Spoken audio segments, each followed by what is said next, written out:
Happy Labor Day. It's Joe Volpe, a publisher of Corriere Canadese, North America's only Italian language daily newspaper, here on behalf of Go Live and Corcan Media Group. Today's comment is about two political leaders in the Western Hemisphere, Trump and Trudeau, a political week from hell. What a great way to end off the month of August. A week is a lifetime in politics. Two political leaders, Donald Trump and Justin Trudeau, must be glad that last week is done and that they can start over after today, Labor Day. Maybe. It was a week of stunning reversals and humiliation for both men. For Trump, it should have been a triumphant week. The NAFTA knot, a commercial and trade problem of his own creation, was ready for the solution. He appeared to have, quote, brought two partners to heel, end of quote. On his preferred conditions, mind you, and on timing suitable for his electoral interests. By Friday, the kindest observation offered is that he may have overplayed his hand and shifted control of the whole process to Congress.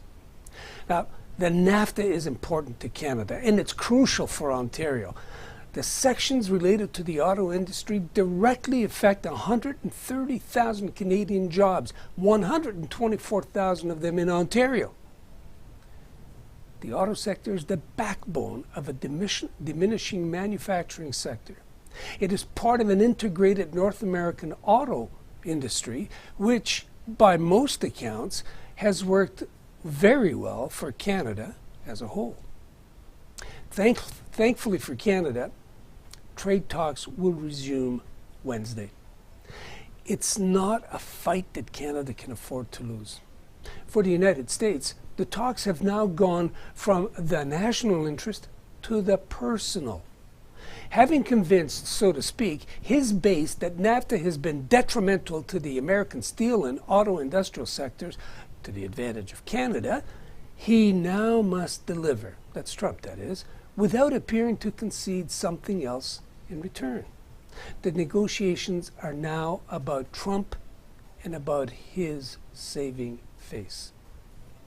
How inopportune then Senator McCain, with complete disregard for Trump's moment, had the temerity to answer the roll call of the Lord.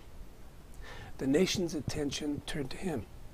Friends, allies, foes stepped away from the Trump agenda to pay respects to a political legend and hero. It was as if the nation, desperately in need of an icon to refocus its attention on an increasingly illusory world leadership role for the United States. That icon is not Trump. McCain wanted no part of Trump at his funeral. How humiliating for the most capricious and the most powerful man in the world to be told by a deceased man that the president was not welcome at his funeral.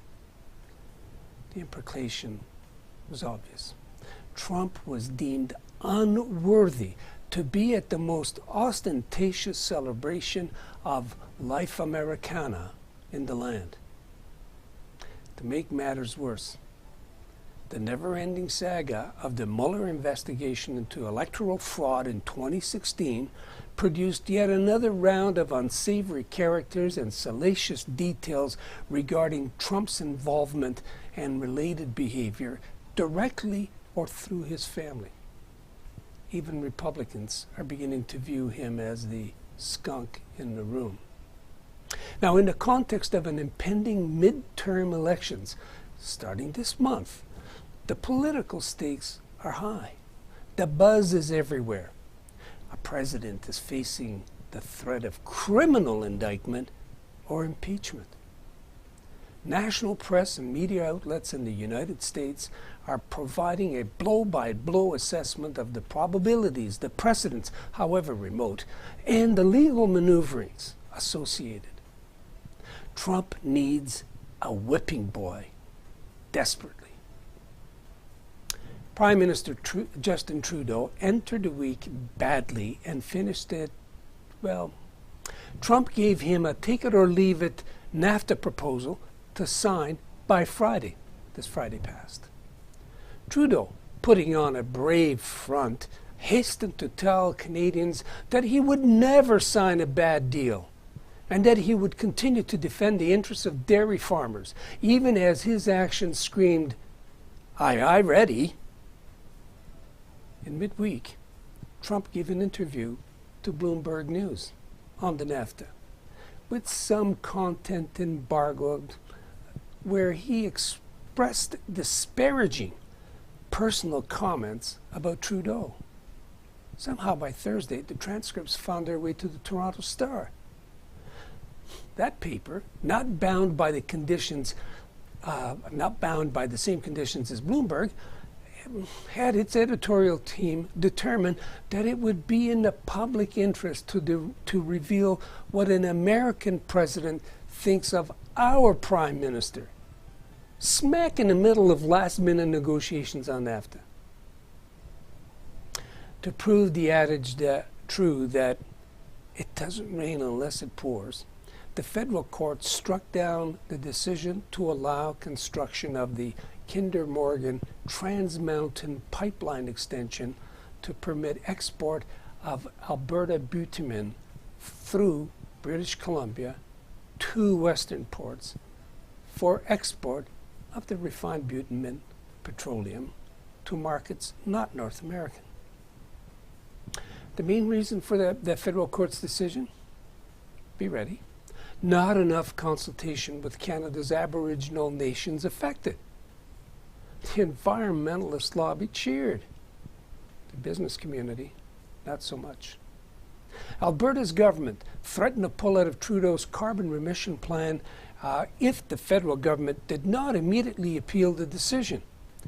Meanwhile, that same day, directors of Kinder Morgan approved the proposed $4.5 billion sale to the Government of Canada for its pipeline to nowhere.